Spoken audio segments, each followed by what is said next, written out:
Hello and welcome back to the Palace Way podcast. This is very much an emergency podcast. I was out with friends getting on the beers. Bobby Manzi, I'm sure, was wearing his proper journalist pajamas. And I'm afraid we're here to talk about the inevitable departure of Eberechi Eze, but it is not to Tottenham Hotspur as many of us thought just 12 hours ago. It is to Arsenal Football Club, Eze's boyhood club, the club he was released from as a scholar. And I wouldn't say it's come as a shock, but it's a sad day for Palace fans given the circumstances. Bobby, what's your immediate takeaway on the situation? Yeah, what a difference a day makes. Absolute Crystal Palace legend looked like he was going to Tottenham Hotspur. Looked like the destination for him, and now David Ornstein, unbelievable reporting on this matter, as pointed out that is no more, and he's going to his boyhood club Arsenal. It's just absolutely extraordinary. It's a story that is one of the sagas of the summer, alongside Alexander Isak, back in the day when Sky Sports were absolutely massive, it was one of those a saga that you could just imagine unfolding from side to side. Absolutely mental. Yeah, it's just unbelievable reporting from David, first of all.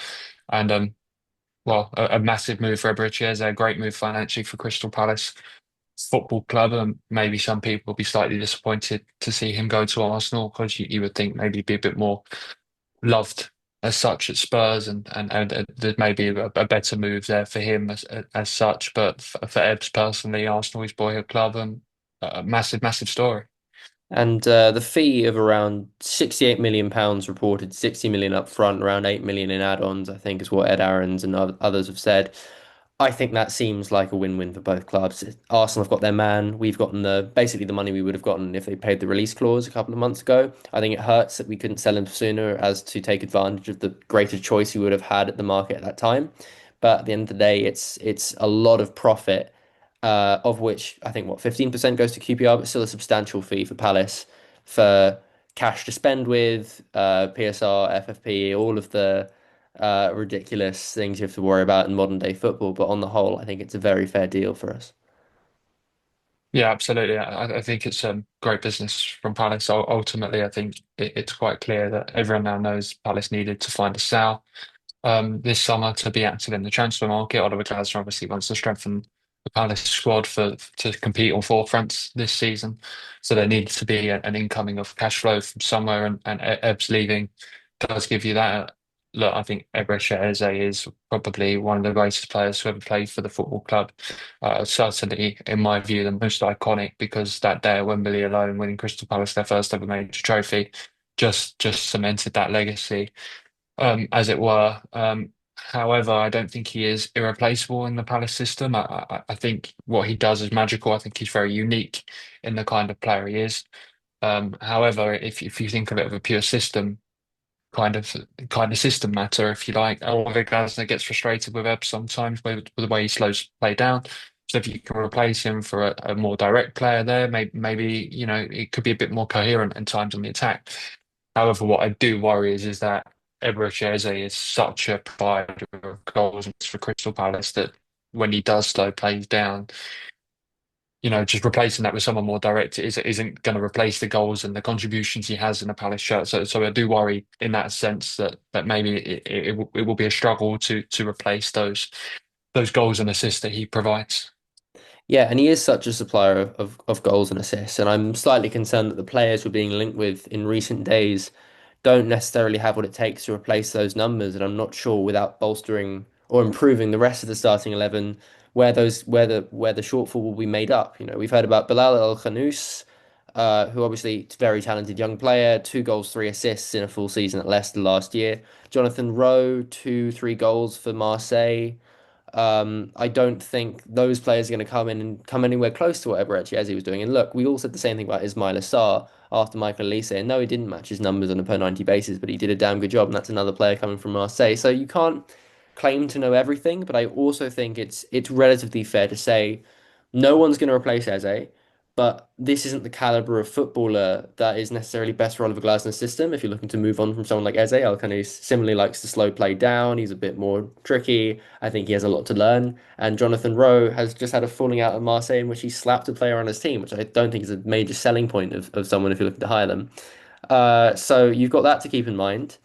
In terms of what we should be looking for, my personal take would be someone quick, someone who knows where the goal is, but who is also capable of playing a through ball akin to what Eze provides, and ideally would have some kind of set piece prowess as well. Now, whether that player exists on the market, I'm not a scout, right? But you'd hope Palace have a better idea than me if they're willing to let someone like Eze go at this point in the window. Think the perhaps the problem you've got, if you like, is that these players, when you want to sell a high value player as Crystal Palace Football Club, if a so-called model exists of buying young players to develop them and then make a big sale and then start that model all over again or start that process all over again, if that model truly exists, then the replacement should already be in the squad and that you should have your star who's started to learn and now you're at the Eze level that he's been at for the last couple of years. And then you should have an understudy behind him who has been there for 2 years and ready to fill that void. Palace don't have that. I understand they signed Matthias Franster, but it's been clear for quite a while now that wasn't working out.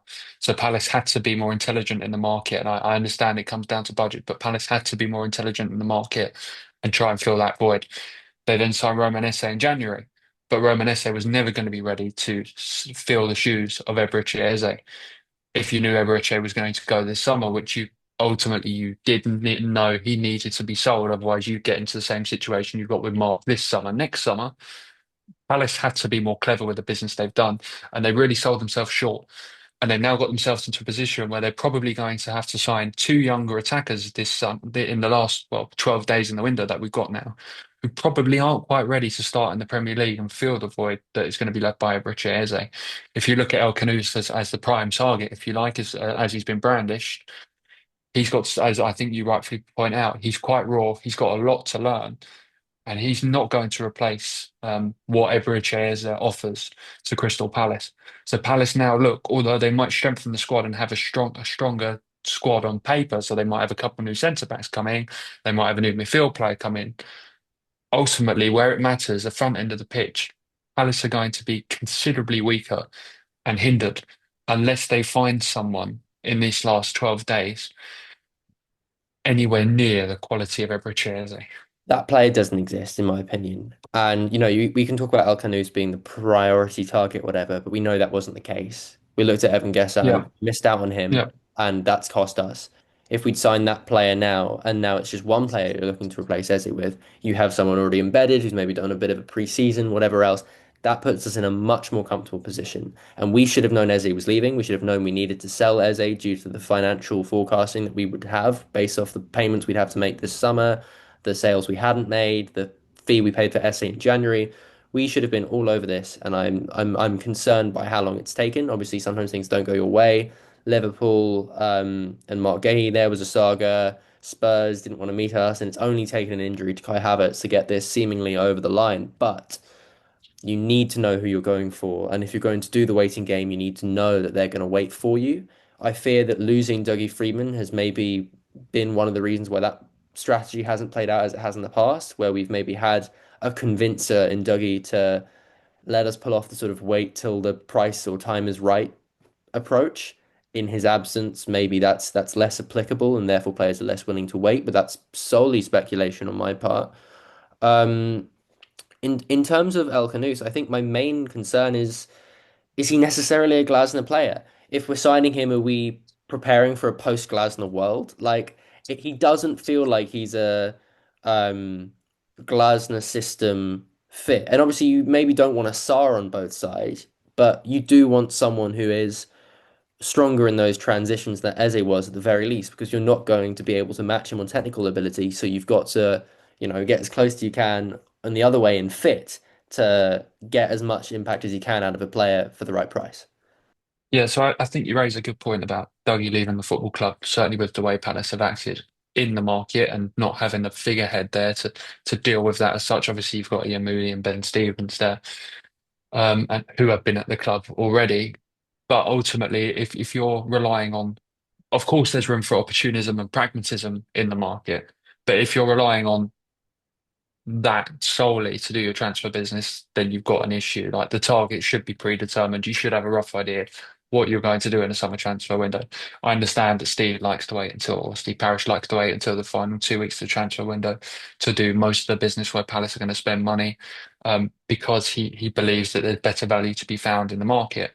But ultimately, when you have a world-class manager in Oliver Glasner, and you're then going to sell your best player at the football club and then potentially lose Marc Guéhi as well, that can't stand in the final 2 weeks of the transfer window. You basically are asking Palace to start from scratch again. And I, I know I said a couple of weeks ago that I think Palace were just looking to cherry pick little bits of quality, which was the position then. But ultimately, then when you start to sell players, you have a serious issue. And a top class manager in Oliver Glasner is going to be very frustrated with that. I think today in his press conference ahead of Fredrikstad, you kind of felt some of that frustration because he equivocated on quite a lot of questions when they were on transfer business, whether that was when I asked him about Jezra Mertzaki's future or Matthias France's futures at the club, or whether it was just questions on the sporting director or transfer business in general. I think you have managed to frustrate the manager, which is not a good sign when you're wanting to sign a contract at the end of the season to extend his stay at the club.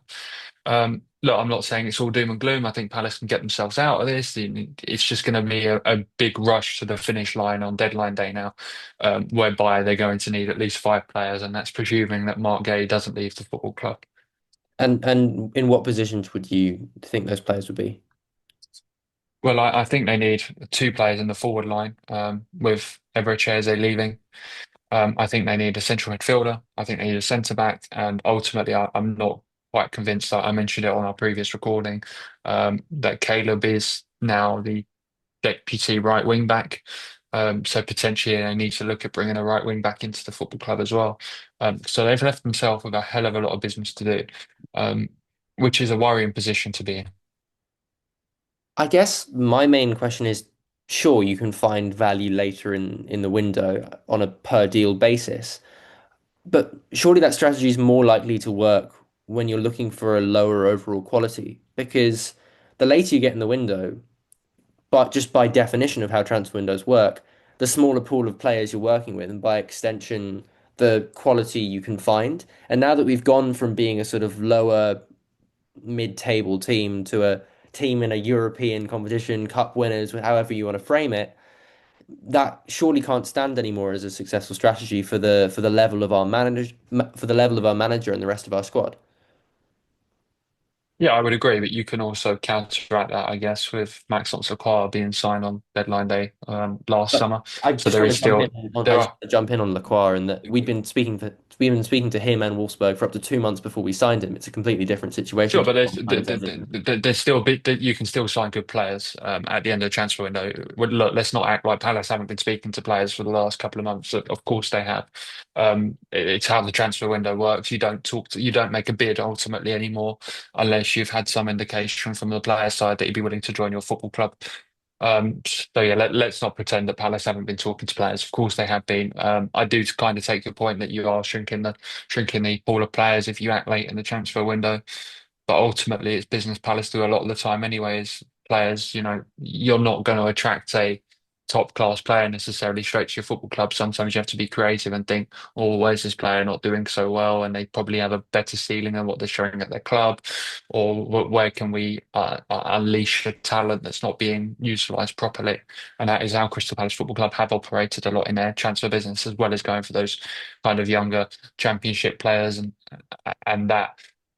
But they're in a difficult position, and yes, they've now got money to operate within the market, which makes it a hell of a lot easier.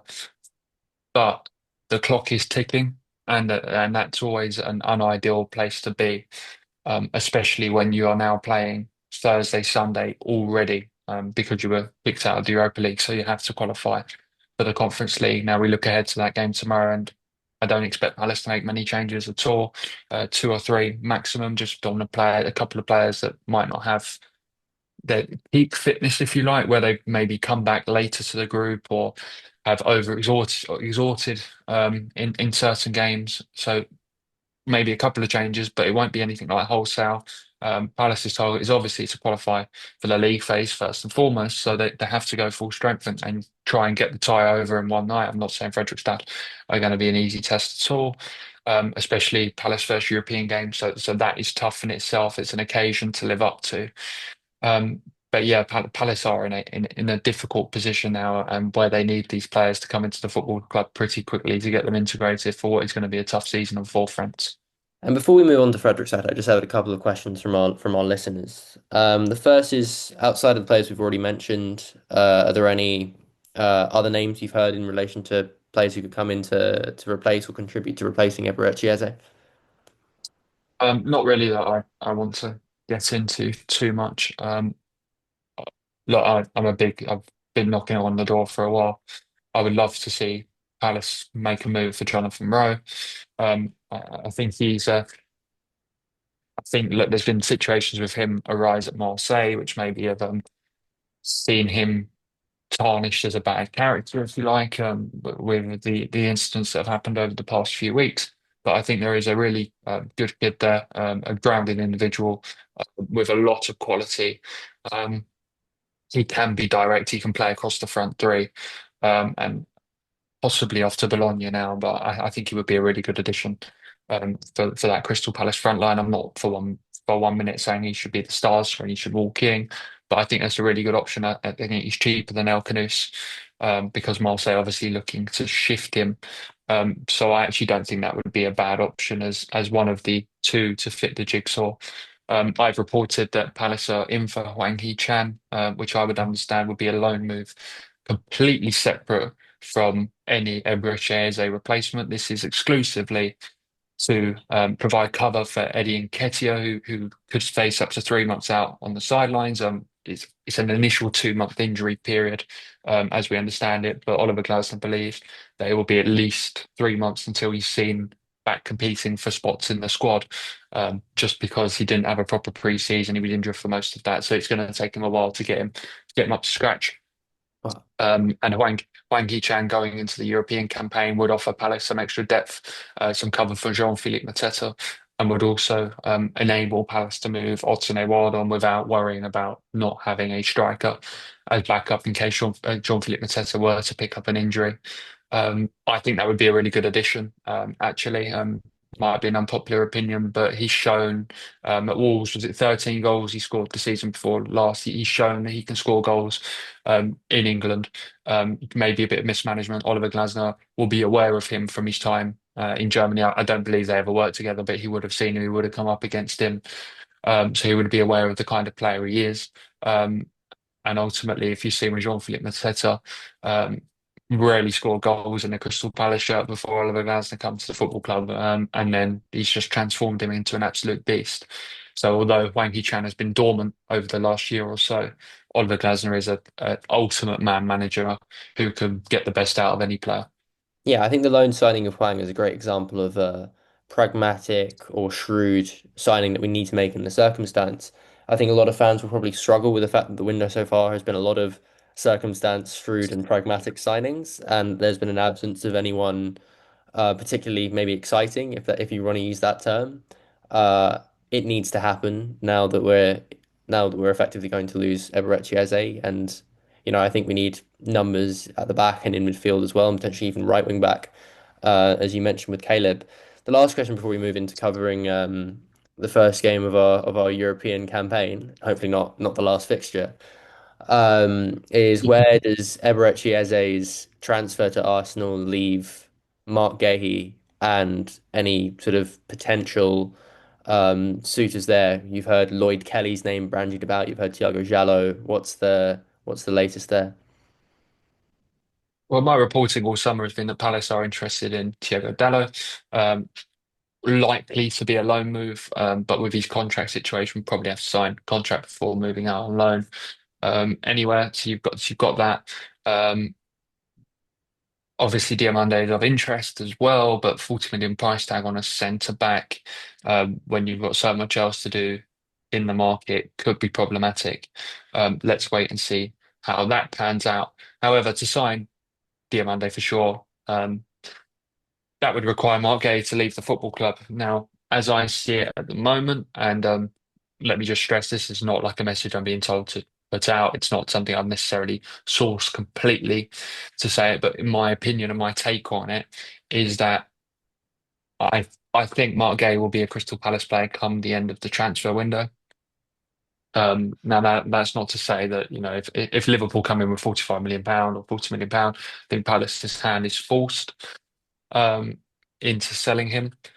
But I just think ultimately the decision is always going to ride with the player. So even if Palace accepts a bid, they can't force Marc Guéhi to go to Liverpool. And I think where Mark is going to have Liverpool there next summer anyhow, I think Liverpool have made that pretty clear to him.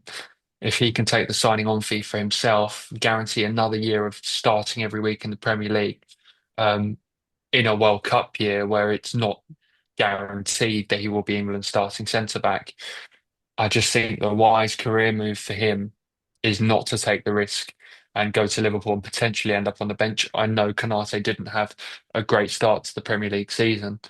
However, we all know his quality and he will be that is a pair that won the Premier League last season. It will be hard to break into that and become their starting centre back. Marc Guéhi is an absolutely superb defender, centre half, as we all know. And I would fully back him to get into that Liverpool squad. But if you just think that he's been earning considerably less than he should have been for the last 3 years because he hasn't signed a contract, which is entirely his own fault. But clever business move because he knew he would get a easier move away from the club, if you like, by waiting it out. The signing on fee is very attractive for him and for his agents. Um, and guaranteed football at Crystal Palace in a World Cup year, it makes sense. But let's see how it goes. If Liverpool do come up with the money, then you see Palace accepting it, and then it would be down to the player. Now, of course, Palace have done well to ensure that late changes notwithstanding, Eze and Gay will both start tomorrow for their European debut at Selhurst Park. Um, the question is, who will be playing with them? It's one of those games where it's maybe a little bit too early in the process in that we're not in the group stage, it's a qualifier, and Glaston's a born winner, and we just can't fuck around with this after the Europa League. That I don't think there will be much rotation, if any, even with the grudge match that is Nottingham Forest on Sunday. Um, if I personally had to make a guess at the lineup, I'd say it'd be as close to the one we saw against Chelsea as possible. Maybe you see a Borna Sosa debut in place of Tyreek Mitchell. But with the exception of that, I can't really see anything. Maybe Benitez for Henderson, but that would be as far as I'd be willing to take it. How about you? I think Henderson will probably start because usually with UEFA things, I know Palace haven't done it before, but typically with UEFA things, whoever does the press conference will start the game. Typically captain as well. Um, you would expect Mark still to be captain tomorrow. However, with let's say how things have unfolded over the last couple of days and the transfer speculation, it didn't make any sense for Palace to put him up. So Dean was the next person who made sense with obviously Eberechi Eze being vice captain. So you would expect him to start in place of rather than Walter Benitez if you buy that logic. I totally agree with you. I think we'll probably see a Bruno Sosa debut at Selhurst Park or first start, let's say, because he did come on in the Community Shield in place of Tyreek Mitchell. I also have a hunch that maybe we might see Chris Richards drop to the bench after coming back later than the rest of the team. Just use that as an opportunity to rest him before a Nottingham Forest game on Sunday. And if you think about maybe what the centre back pecking order is at the moment, that could be a Jefferson Lerma start at centre back. Um, with then Klein followed behind Jefferson Lerma.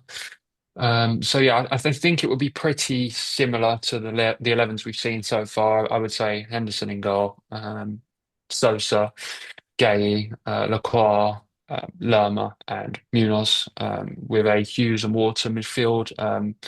Providing they stick with Eberechi Eze in the starting 11, Eberechi Eze, Jean-Philippe Mateta, and Ismaila Sarr. So yeah, I don't expect wholesale changes by any means, maybe one or two. And I think even that Lerma change is possible, but it's definitely not guaranteed. And let's wait and see. And Eberechi Eze, David Ornstein currently reporting that he will be starting, or where he'll be involved, as Oliver Glasner said in his press conference. but you never know because Palace will never forgive themselves if Eberechi Eze picks up a long-term injury in that game, and then they don't get their cash from Arsenal. Yeah. One thing I'd also like to note is the change in bench sizes between the Premier League and the UEFA Conference League, in that we have three additional seats, and that obviously leaves room for players to come in. We saw Jezron Raksaki come in for Daichi Kamada last week, so he'll most likely be included, provided a bid doesn't come in early tomorrow that's accepted, but I would see that as rather unlikely. So you're looking at maybe Nara Hamada, Mofi Jemede, and Caden Rodney based off who featured in pre-season would be my best guess. I think you're right on the youth. I'm not sure whether they would put Nairo Hamada on the bench or not. It just seems like he's frozen out at the minute. Look, we'll see tomorrow. Um, I agree with the logic he played in pre-season, etc. But it's just like it doesn't seem like he's had a sniff He's not since very then. good, is So he? yeah, good. Well, I don't like to say that about anyone really. He's just not had, it's not worked. Let's put it that way. Not, it's not worth. You tried him in like an experimental wing back role in pre-season, and that didn't seem to work either. So I don't really know what his future holds. Oliver's been very tight-lipped about it when asked, as he is about most of the players at the moment.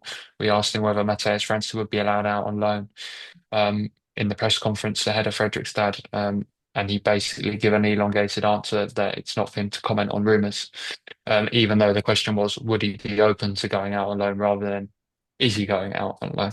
So I think that says a lot in itself. Yeah. I guess that last youth role or last role on the bench, you've kind of got a toss up between Remy Matthews just to bulk the numbers, not naming anyone at all. If we're looking at youth, you've got probably Zach Marsh and Ashraf Benone, who've previously featured for the first team in some capacity. But either way, if we are in the privileged position of being a few goals to the good at some point during tomorrow's game or today's game by the time you're listening to this. I'd love to see a Mofi Gemini professional debut. Come on, like I love the boy. Obviously, he tunes into our live streams and likes our tweets every now and then, which is an additional factor. But he's also just an unbelievably talented modern day centre back coming out of our academy, which is, something we haven't produced in a very, very long time. And he's got serious potential and he's had a very strong preseason. I think he's to some degree earned the trust of Oliver Glasner. Maybe not for a Premier League appearance yet, but I think he's shown enough in preseason to be considered worthy in that left centre back role. Certainly until Chadi Riyad's back from his really unfortunate injury. So yeah, if we just so happen to be in that good position, I'd be very very happy to be at Selhurst Park for Eze's final game, which I think is really nice, as well as a Mofi Jemede professional debut, which would equally, I think, actually top the Eze's one song, really. I think I think if Palace are fortunate enough to get a comfortable margin somewhere, and I'm not suggesting that will be what happens by any means, because you never know what's going to happen in a maiden European night. Chelsea against Servette in qualifying last year wasn't exactly an easy night for them, either home or away.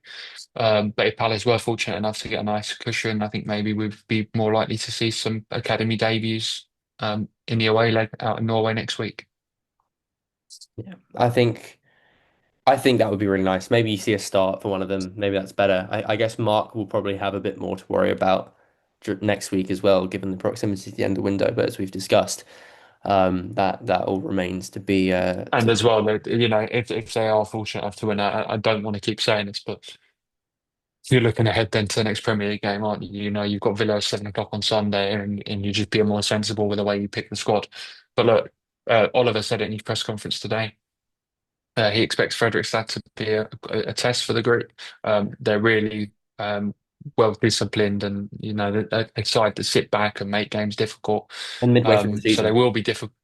Yeah, and midway through the season, as you rightfully point out.